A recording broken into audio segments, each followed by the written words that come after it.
Good morning student, ज्ञानगार की online class में आपका स्वागत है। पिछले लेक्चर में हमने सप्लीमेंट्री क्वांटिटी के बारे में या सप्लीमेंट्री यूनिट जो एंगल और सॉलिड एंगल है उसके बारे में हमने पढ़ा था। आज हम डायमेंशन के बारे में स्टार्ट करेंगे। डायमेंशन क्या होती है, देखो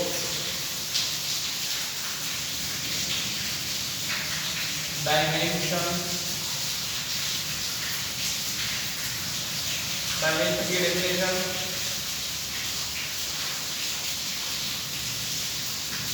dimension of a physical quantity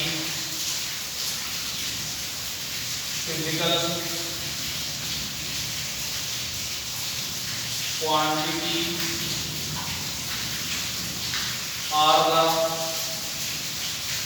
power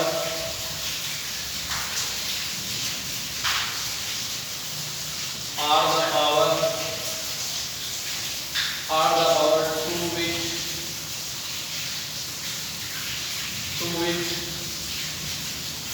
fundamental unit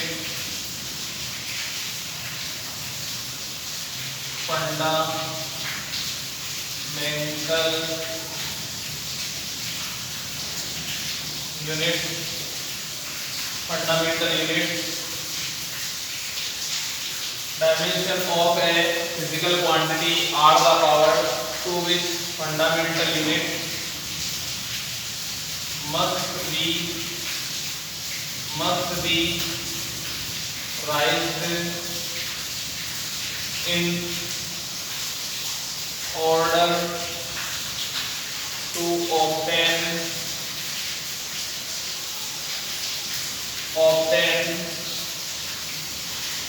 the unit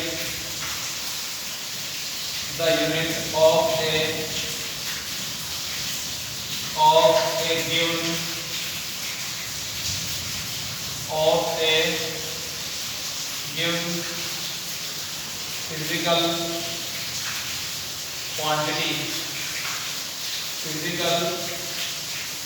quantity।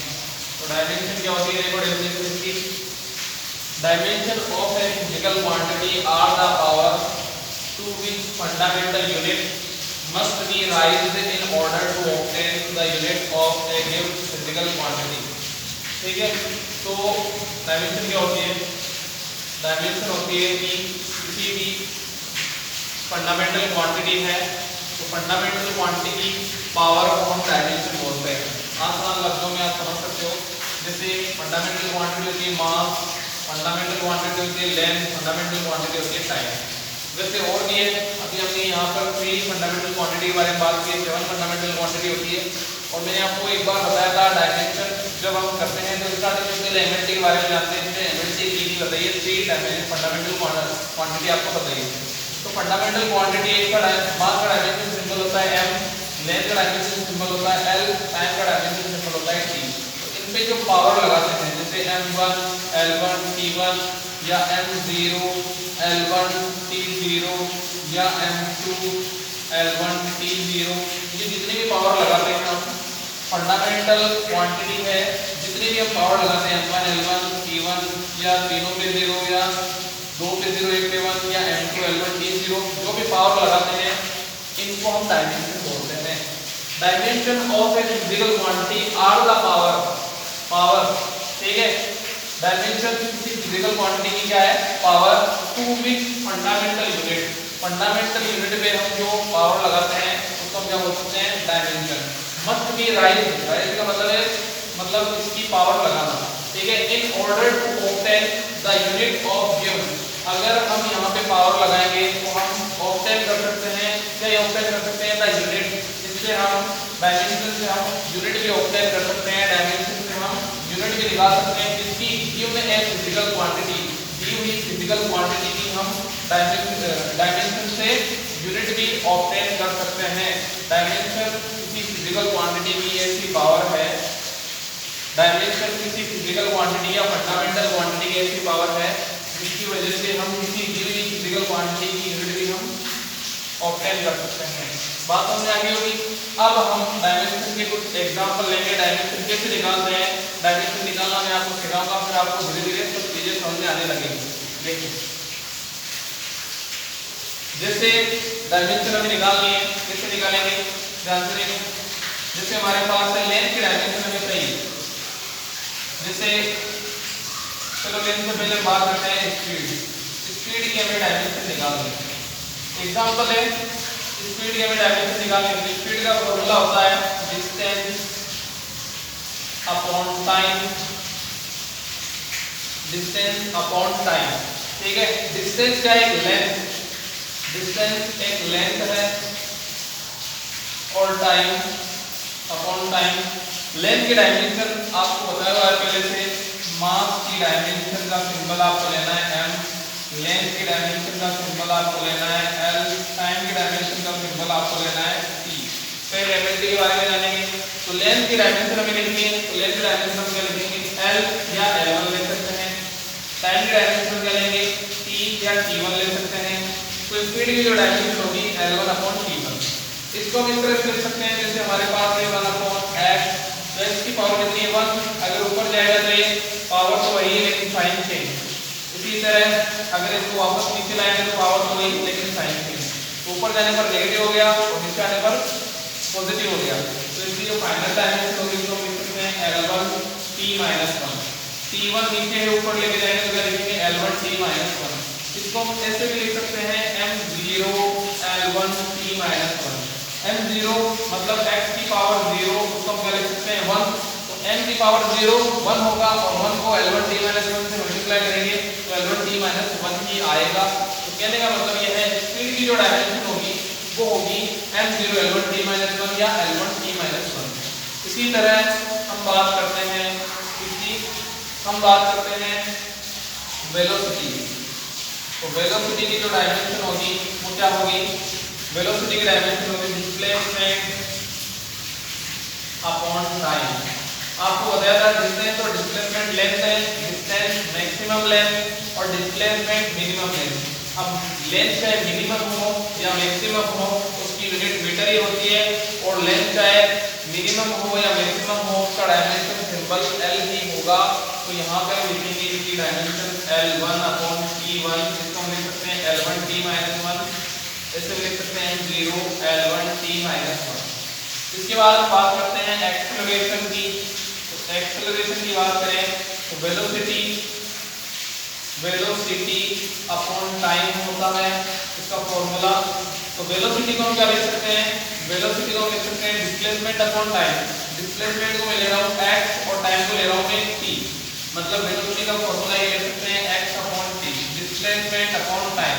तो वेलोसिटी का फॉर्मूला हो गया x अपॉन t और यहाँ पर नीचे है टाइम t, तो t के नीचे हम क्या लिख सकते हैं 1, तो ये t नीचे आ जाएगा और ये 1 ऊपर चला जाएगा, तो फाइनल आंसर बनेगा x अपॉन t²। ठीक है, x यहाँ पर क्या है डिस्प्लेसमेंट, डिस्प्लेसमेंट की डायमेंशन हम क्या ले सकते हैं l1 और टाइम की डायमेंशन क्या लेते हैं t, और यहाँ t² इसको क्या लिख सकते हैं t², तो इसको हम लिखेंगे l1 t-2 और इसको लिख सकते हैं m0 l1 t-2। ठीक है, हम इस फॉर्मूले को भी इंक्लूड कर सकते हैं। देखो वापस बता रहा हूँ, एक्सेलरेशन इक्वल टू होता है velocity upon time, velocity upon time. तो वेलोसिटी को हम क्या लिख सकते हैं डिस्प्लेसमेंट अपॉन टाइम और यहाँ लिखेंगे अपॉन टाइम। ठीक है, ये टाइम नीचे आ जाएगा तो हमारे पास फॉर्मूला बन जाएगा डिस्प्लेसमेंट अपॉन टाइम। एक टाइम नीचे पहले से एक और आ जाएगा तो टाइम का स्क्वायर हो जाएगा। तो डिस्प्लेसमेंट के लिए लिखेंगे l1 और टाइम के लिए लिखेंगे t, और टाइम का स्क्वायर है जहाँ t का स्क्वायर ऊपर जाएगा तो l1 t-2 और m0 l1 t-2। इसके बाद अगर हमें मोमेंटम की डायमेंशन निकालनी हो तो मोमेंटम की डायमेंशन कैसे निकालेंगे, मोमेंटम की डायमेंशन हमारे पास होगी, देखो यहाँ पे लिख लेते हैं मोमेंटम की डायमेंशन। मोमेंटम होता है हमारे पास मोमेंटम का फॉर्मूला है p=mv। mv का मतलब है, m का मतलब है मास और v का मतलब है वेलोसिटी। तो डायमेंशन कैसे निकालेंगे, तो डायमेंशन निकालेंगे p=मास की डायमेंशन का सिंबल क्या है m1 और वेलोसिटी की डायमेंशन आप डायरेक्ट यहाँ से रख सकते हो। वेलोसिटी की डायमेंशन क्या है l1 t-1, तो यहाँ पे रख देंगे -1। तो ये आ जाएगा हमारे पास मोमेंटम के डायमेंशन। बात समझ में आई? एक और एग्जांपल बता देता हूँ आपको, जैसे हम डायमेंशन निकालेंगे और भी बहुत सारी, लेकिन अभी आपको एग्जांपल बता रहा हूँ। जैसे फोर्स की डायमेंशन है, तो फोर्स क्या होता है? फोर्स का फॉर्मूला होता है मास इनटू एक्सेलरेशन, ठीक है। तो F इक्वल टू हम ले सकते हैं, यहाँ पे मोमेंटम का फॉर्मूला लिख लो mass into velocity, mass into velocity. तो फोर्स का फॉर्मूला हो जाएगा ma, क्योंकि मास को m से शो करते हैं और एक्सेलरेशन को a से। तो मास के डायमेंशन होगी m1। आपको बताया हुआ है मास का जो डायमेंशन सिंबल है वो m, तो m1, और एक्सेलरेशन की डायमेंशन हमने निकाली है l1t-2, तो l1t-2। तो इस तरह से हम डायमेंशन निकालते हैं, ठीक है। इसके बाद फिर हम और भी डायमेंशन पढ़ेंगे इसके अलावा, लेकिन मैं आपको केवल वो डायमेंशन बता रहा हूँ। जैसे एंगल की m0 t0 थी, या सॉलिड एंगल की m0 t0, दोनों भी डायमेंशन m0 t0 या डायमेंशन नहीं थी। तो वो क्यों नहीं थी, अब देखो उसकी वजह यह है, वो इसलिए नहीं थी क्योंकि उनका फॉर्मूला आपको पता होगा। फॉर्मूला क्या था उनका? एंगल का फॉर्मूला था, एंगल था हमारे पास r/रेडियस, ठीक है। तो देखो ये हमारे पास है रेडियस, ये थीटा, ये रेडियस, और ये r है हमारे पास। r एक डिस्टेंस ही होगी, क्योंकि ये हमारे पास सर्किल होगा, तो ये सर्कमफेरेंस है। सर्कमफेरेंस को हम क्या ले सकते हैं? सर्कमफेरेंस हमारे पास डिस्टेंस हो सकती है। तो यहाँ अगर एक सर्किल पूरा कंप्लीट करेगा तो टोटल डिस्टेंस, अब मान लो मुझे यहाँ से यहाँ तक ही जाना है, तो डिस्टेंस तो है लेकिन स्मॉल डिस्टेंस या मिनिमम लेंथ। तो लेंथ चाहे मिनिमम हो या मैक्सिमम हो, उसकी डायमेंशन क्या होती है? उसकी डायमेंशन होती है l। और रेडियस भी एक डिस्टेंस है, तो r क्या होगी? डिस्टेंस, r होगी डिस्टेंस, और डिस्टेंस को बोल सकते हैं लेंथ, और लेंथ की डायमेंशन आप जानते हो l, यहाँ पे लिख सकते हैं हम l।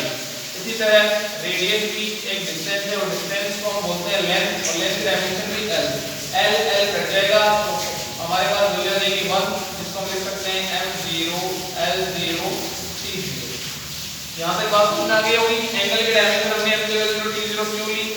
इसके बाद हमारे पास जो है सॉलिड एंगल, तो सॉलिड एंगल की डायमेंशन m0 t0 हमारे पास आई थी।